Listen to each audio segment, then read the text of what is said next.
मेरे प्यारे फार्मेसी के साथीदारों, वेलकम टू कलर फार्मा। आज हम ये चीज देखने वाले हैं कि हमने फार्मेसी में ग्रेजुएशन कर दिया, उसके बाद फ्रेशर्स के तौर पे हम जॉब पे जाते हैं तो कैसे क्वेश्चन हम उसको पूछते हैं और हमें क्या सोचना चाहिए। ज्यादातर बच्चे ऐसे सोचते हैं कि मुझको मल्टीनेशनल कंपनी में ही जॉब मिलनी चाहिए, मुझको इतना सैलरी मिलना ही चाहिए, मैं शिफ्ट में काम नहीं करूंगा या नहीं करूंगी, मैं क्यों बॉन्ड साइन करूं, और अगर मुझको इतनी सैलरी मिलती है तो कटौती होने के बाद मेरे बैंक अकाउंट में कितनी सैलरी आएगी। ये सभी क्वेश्चन जब हम जॉब लेने चलते हैं तो उसके बारे में सोचते हैं। पर आपको मैं बताता हूं कि ये सोच आपकी निजी सोच है। उसके बदलाव में आप ऐसी सोच रखनी चाहिए। आपके दिमाग में ये रखना ही चाहिए कि जो मुझे जॉब मिली है वो कॉलेज का 1 साल एक्स्ट्रा ही है, उसमें कॉलेज में मैं फीस देके पढ़ता था, यहाँ पे पैसा लेके पढ़ना तो है ही।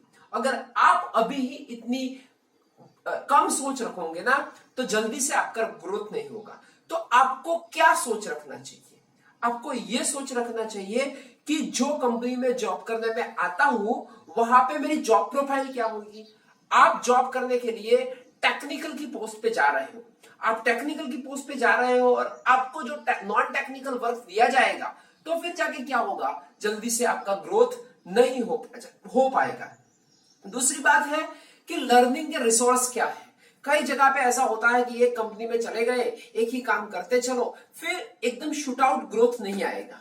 तो उसमें लर्निंग के रिसोर्स क्या है, जैसे कि ऑन जॉब ट्रेनिंग में क्या एम्प्लॉय को आपकी कंपनी बेचती है, यहाँ पे नए आए हुए टॉपिक को डिस्कशंस के लिए क्या सेमिनार ऑर्गेनाइजेशन होते हैं, अगर होते हैं तो क्या उसमें मैं भी पार्टिसिपेशन कर सकता हूं, क्योंकि ये जो सोच है ना वो आपको बहुत ही आगे ले जा सकती है। दूसरा, अगर मैं 3-4 साल यहाँ पे जॉब करता हूं, एडीएल डिपार्टमेंट में जॉब करता हूं, क्वालिटी एश्योरेंस में जॉब करता हूं, रेगुलेटर में जॉब करता हूं, प्रोडक्शन में जॉब करता हूं, और वो जॉब का एक्सपीरियंस होने के बाद ऐसे उसके जुड़े हुए कोई अदर डिपार्टमेंट में मैं शिफ्ट कर सकता हूं, और उसके बाद मुझे यह भी जानना है कि जो मेरे कटे हुए पैसे हैं वो मुझे किस तरह से वापस मिलेंगे जो मेरे बैंक अकाउंट में कम आते थे।